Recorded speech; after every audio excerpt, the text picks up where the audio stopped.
It's 2 p.m. Good afternoon and welcome to Market View. My name is Lungilele Makakula. Our first focus today will be the Minister for Commerce, Industry and Trade, Honorable Bangoba Kumalo, who has warned Eswatini against following social media messages from those impersonating him or his ministry with messages of grants purported to be from the ministry and the World Bank meant to assist small and medium enterprises.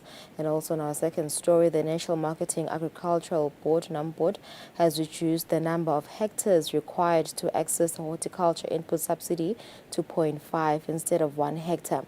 And our third and last story, the Minister for Commerce, Bangoba Kumalo, says before the end of this year, regulations for the Citizen Economic Empowerment Act will be finalized, putting the act into motion.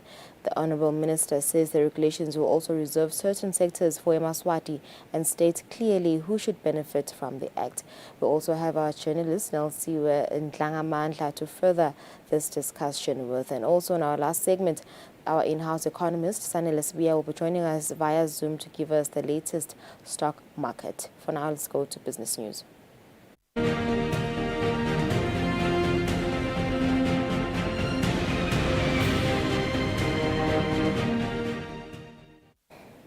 The Minister for Commerce, Industry and Trade, Honorable Bangoba Kumalo, has warned Eswatini against following social media messages from those impersonating him or the ministry with messages of grants purported to be from the ministry and the World Bank meant to assist small and medium enterprises.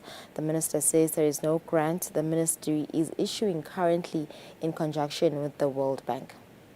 It has come to the ministry's attention that there is some fake news circulating on social media, which was an invitation to Eswatini to apply for a grant that is being coordinated by the Ministry of Commerce, Industry and Trade and the World Bank for MSME projects in the country.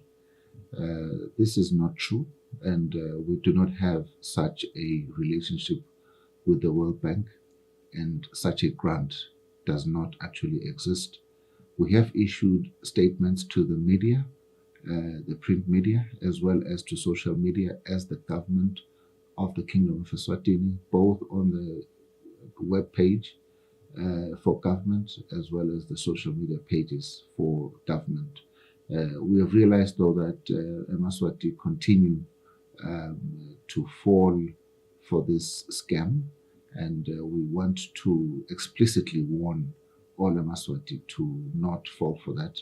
The ministry has an official government page, and the Eswatini government page will carry all formal communication to Eswatini about initiatives of the ministry. The World Bank also has a formal World Bank page, and any initiatives that are supported by the World Bank will be carried in the World Bank page. We also want to say to Eswatini they must avoid any kind of interface on social media that will ultimately require people to fork out money for some potential project or even messages that are purportedly coming from the Minister of Commerce, Industry and Trade, because those are fake. We hope Eswatini will collaborate with us in stopping this particular scam that is going around. The National Marketing Agricultural Board has reduced the number of hectares required to access horticulture input subsidy to 0.5 instead of 1 hectare. The Chief Executive Officer, Pegizo Mazia, said this is to ensure more farmers are able to access the subsidy.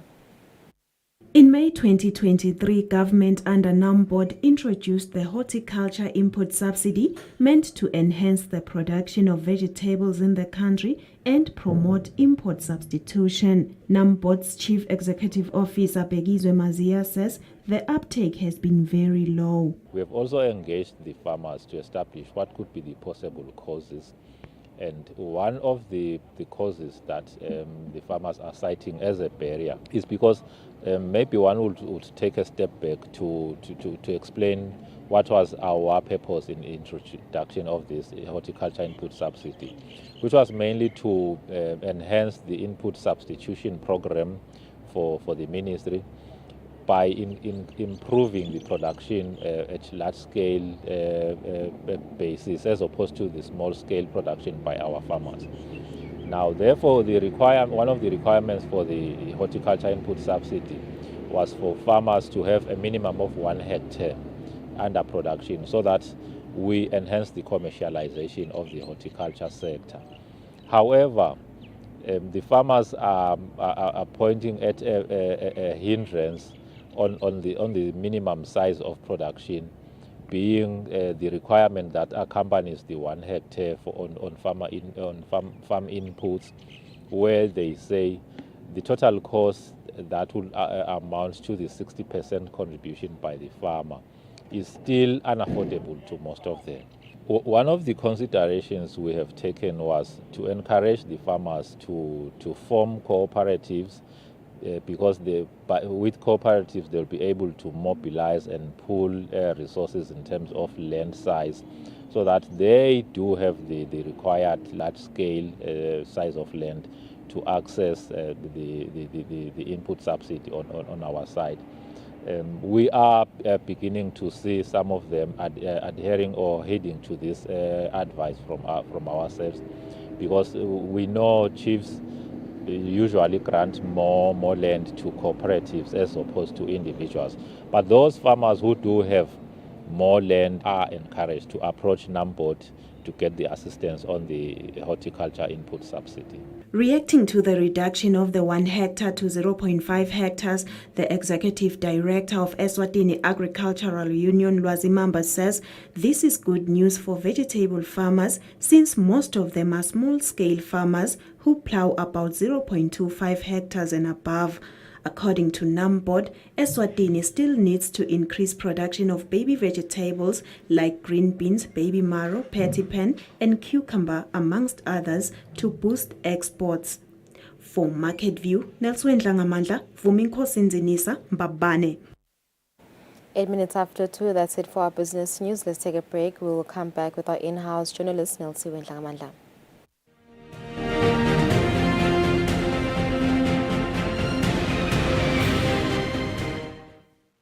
Be sure to catch Business Watch every Wednesday between 2 p.m. to 3 p.m., where we feature the latest updates on business news, market trends, and exclusive interviews with industry leaders, as well as insights on emerging small and medium enterprises in the commercial sector. Business Watch, your business leader.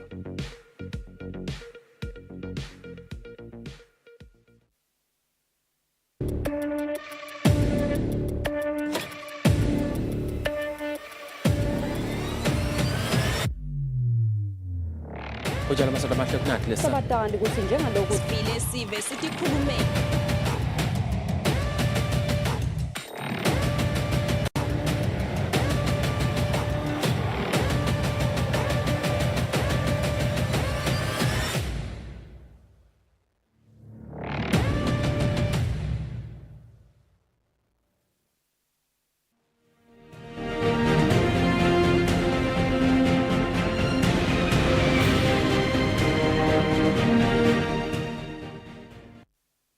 Welcome back. You're watching Market View. Before the end of this year, regulations for the Citizen Economic Empowerment Act will be finalized, putting the act into motion.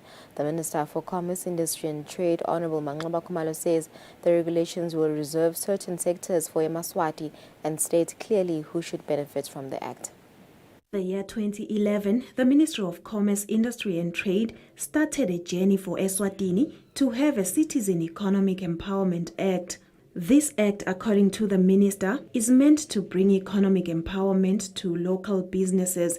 Some stakeholders worry that even foreign nationals will benefit because, as per the constitution, they can be viewed as citizens after getting citizenship. The minister clarifies. What we will be doing is developing regulations, and the regulations will have a more granular level of detail that will specifically outline what do we mean in the context of this law by a citizen. But that definition will not be deviating from what the Constitution says.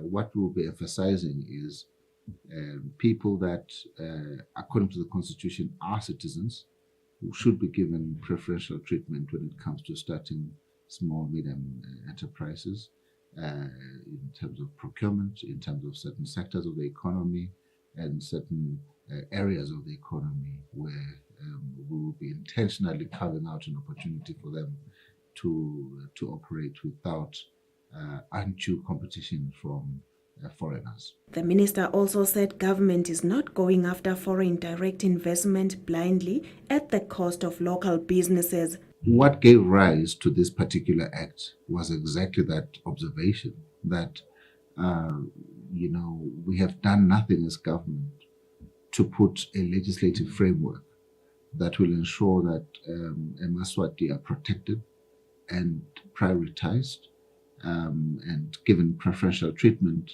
in certain sectors of the economy. We do not want this to be perceived as an act that is against foreign direct investment, because it is not. But it is saying for somebody to come here and start building accommodation apartments,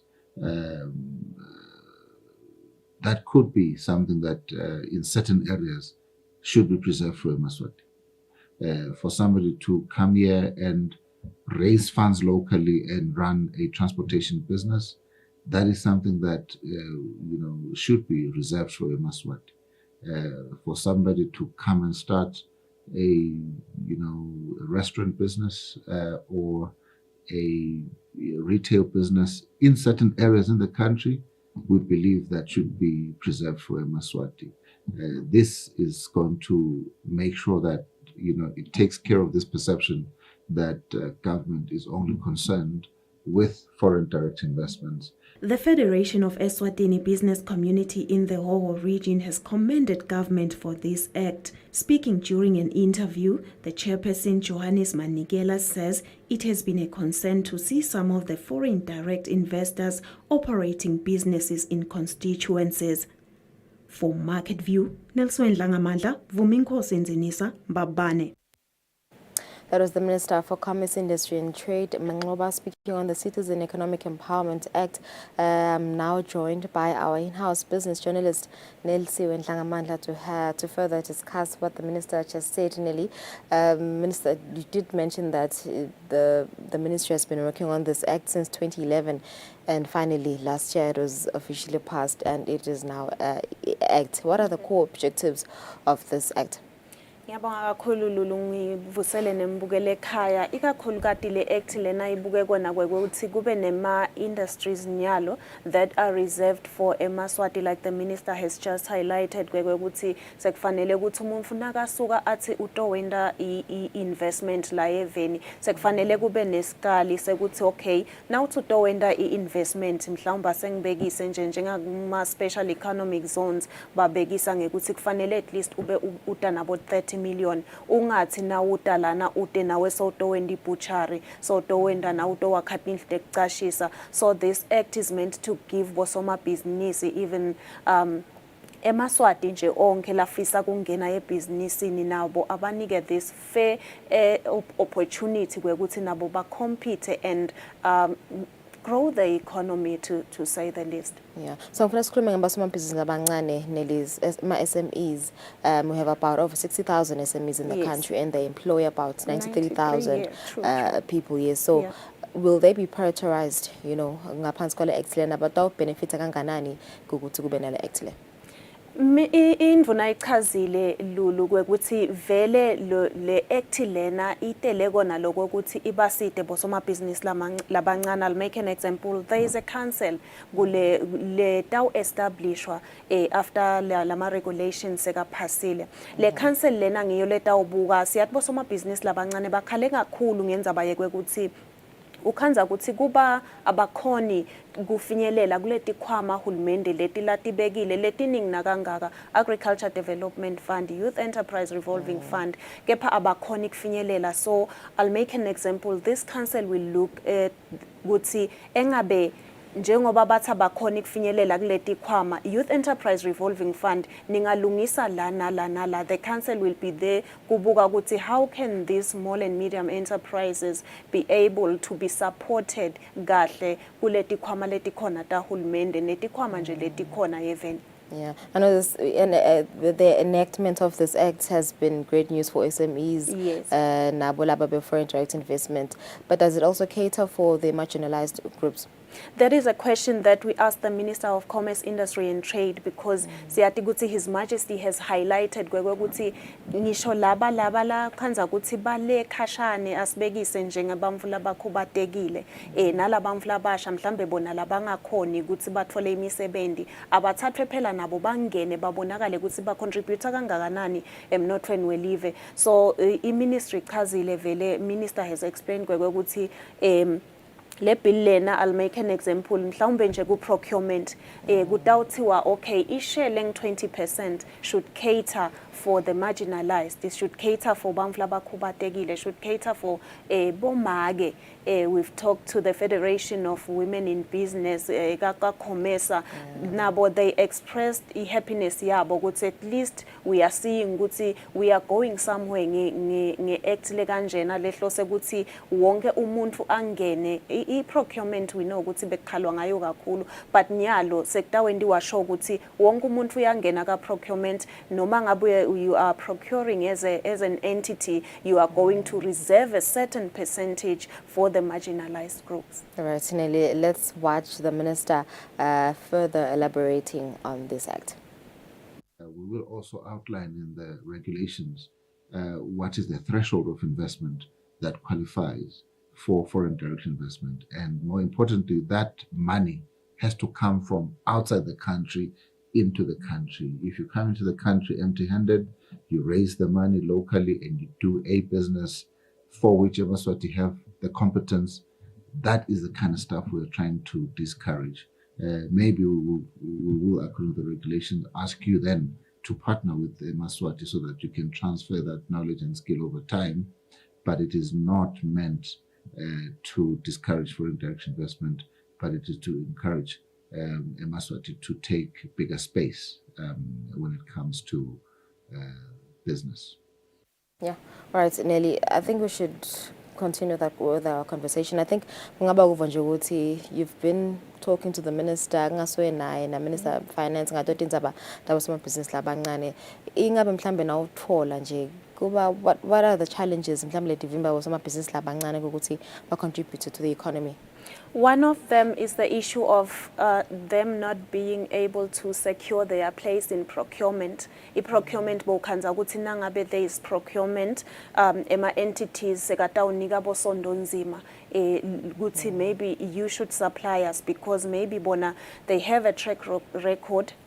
They know them, they've seen their work, but nyalo lo mthetho lona so uthi nyalo sotawuthi if you are doing that procurement sotamfaka soma business lomncane lenye indzaba lenkulu yabo soma business labancane labayitekako. It's the issue of finances kwekuthi we are not able to access leti khwama ta hulumende. Hence we are seeing NAMPOD saying okay, let's just relax some of these requirements sende show kwekuthi sisasho ukuthi umlimi lofuna kulima ema baby vegetables sitamfinance nangabe mhlawumbe ana 1 hectare, but let's just say 0.5 hectares. Those are some of the issues. It's finances and access to wona lama finances and access to tona leti khwama ta hulumende lakanato. Yeah, so whenever some business bathini nje ukuthi kube khona le act, have you had a chance ukuthi uxoxisane nabo? The first big, the Federation of Eswatini Business Community, uthi le act lena, it has been long overdue. I act le baba solo bayifisa ukuthi I ministry ibe nayo noma level ibe nayo. ngalokuthi vele bese babuka ukuthi lemakhaya boso ukhanza nje sekuna somabhizinisi lode even ngekuthi utowenda i-foreign direct investment but umkhanze sekenda ibhizinisi yekuthi soyathengisa naye lemakhaya so ungene kula mabhizinisi lamancane lengabe endiwa ngiso sive semaswati ukhanze sesirentisa bona lemakhaya lokuyinfo lengafuneki le. All right, so thanks so much, Nelly. We'll get that story after the break. Tabasi Kurumisana with our in-house economist, Mr. Sibia. He'll be joining us via Zoom. Stay with us.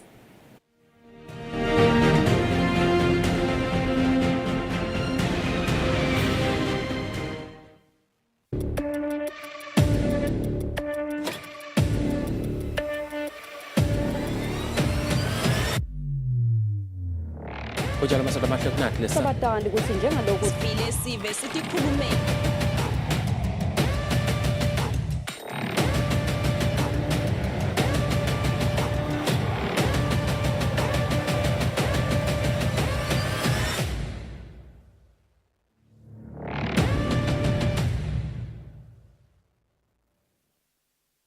Be sure to catch Business Watch every Wednesday between 2 p.m. to 3 p.m., where we feature the latest updates on business news, market trends, and exclusive interviews with industry leaders, as well as insights on emerging small and medium enterprises in the commercial sector.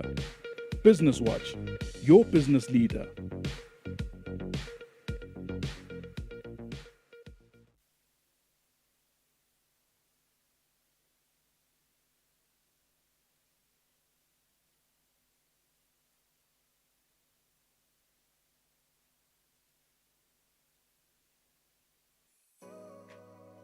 Renewal of TV licenses for 2024 is now open. Here is a quick reminder. A viewer's TV license costs 180 emalangeni per device. Other accessories such as decoders and set-top box cost 50 emalangeni per device. For traders and repairers, TV license costs 300 emalangeni per business area. And now, to pay your TV license, use these following methods. You can use MTN Mobile Money with the number 76222000 or dial *007 *3 *7#. Or you can use Eswatini Imali.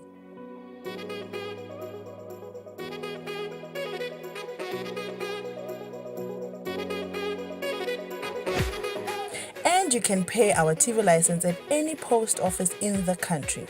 Another option is you can use any NetBank branch using our TV license account number 119900430037. Don't forget, when paying for your viewer's TV license, reference with your PIN at all times. And when paying for a retailer TV license, reference with your TIN at all times. For more information, call us on 7802-4543 or 34050163 or 34020879. And you can send us a WhatsApp message on 762222000.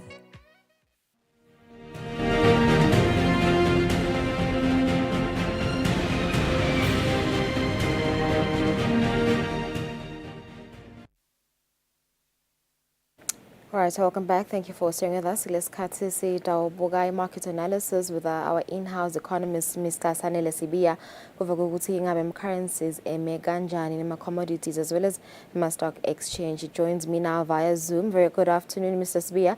Thank you for joining us. We welcome you on the show. Currencies, the dollar was trading 19 malangeni 5 cents evikini pelile. This week. Hi, Mtombene, thank you for having me. No, tinombolo masibuka tiyajenisa ukuthi no lelangeni lona lelizamile kwakha kuba nemandla kufaka imandla emavikini lengcile kuze kube namuhla.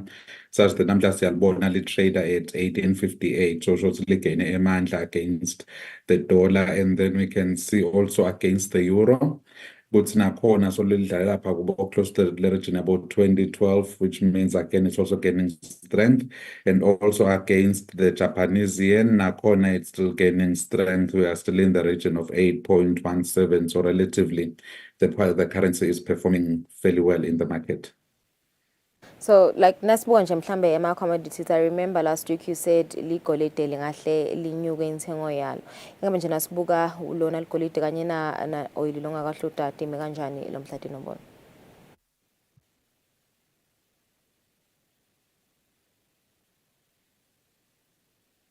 Oh, Mr. Sibiya, ngabe soyangiva enyalo ngiyakhumbula ukuthi last week you did mention ukuthi inthengo yeligolide nayo kubuka kwangathi itawukhuphuka this week. Ingabe vele nasibuka nje inombolo lana dichaza kuthini? No, tinombolo nato tisasho kona lokho ukuthi as long as sisabona i-currency ukuthi i-dollar is performing poorly against major world currencies, then we do expect ama-traders to actually hedge in gold ukuthi abathole igolide kakhulu ukuze abantu ba-protected to this depreciation or the weakening of the dollar. What we are seeing more startling when you are on commodities, you can see that the Brent crude, the per barrel, was trading at around $90. So that's amount we have not seen in a very long time in the markets, and we know also that comes from the instability that we are seeing with Israel bombing an Iranian embassy inside of Syria, and we are just seeing quite a lot of those geopolitics playing into play, which might actually just push the region into much more tensions, and also coupling that with the increases in demand. So that's what we are seeing on the commodity front. Okay. I'd like us to move on to Emma Stock Exchange. Eswatini Stock Exchange, no Joburg Stock Exchange. What are the numbers showing? What are the figures? No, we can see that the markets this side still remain a bit optimistic, and we can see in Johannesburg, we are still really pushing up. So today we're trading at around the region of 75,000 on the all-share index. That's just gaining around 250 points, which is around 0.3%. So we can just basically attribute that to those improvements in the stability in that side, more especially in the power grid, and also the economic outlook in terms of where we see the global economy going. We can see the potential for interest rates decreases are most likely to actually happen second half of this year. All right, no, thank you so much, Mr. Sibiya, for that analysis.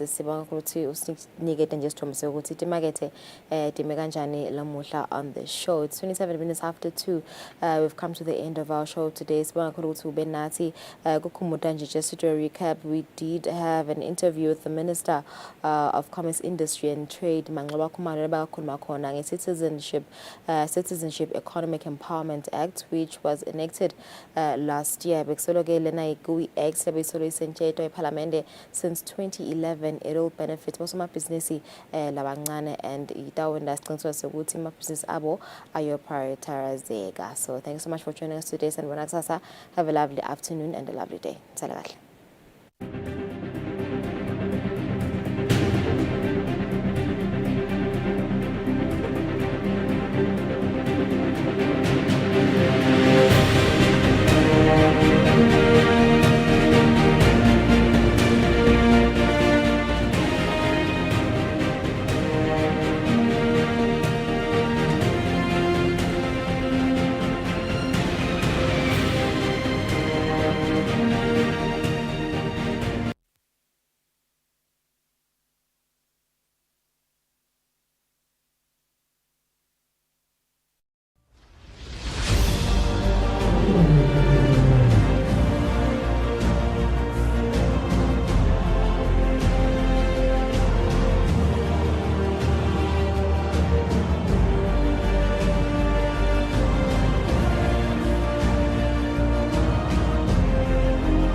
and France24.com. Welcome back to Paris Direct. The headlines this hour. Conflicting reports emerge out of ceasefire talks in Cairo. This as Israeli troops withdraw from Khan Yunis as the focus shifts towards Gaza's southern city of Rafah. The Kremlin calls Ukrainian attacks on the Zaporizhia nuclear power station dangerous, but Kyiv denies it's behind the attacks.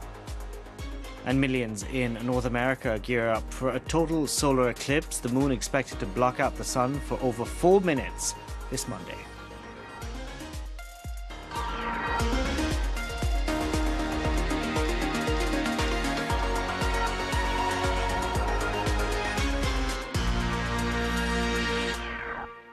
Israel's military presence in the Gaza Strip is at one of its lowest levels since the war began. On Sunday, the army announced it had withdrawn its forces from Khan Yunis, but defense analysts insist the IDF is merely regrouping as it shifts its focus in the war towards the southern city of Rafah. They had fled fighting in Khan Yunis earlier in the war, and now that Israeli forces say they are pulling out of the southern city, these Palestinians have returned. But the city they once knew is now a landscape of ruins. We came to see what happened to the house, but we couldn't find any houses. It's just rubble. You can't live here. Animals can't live here. So how's a person supposed to? The destruction is unreal. The withdrawal from Khan Yunis is part of a wider push from Israel to reduce its troops in Gaza.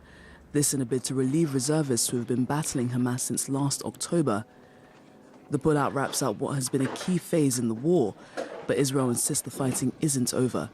The army is eyeing up the southern city of Rafah as its next target.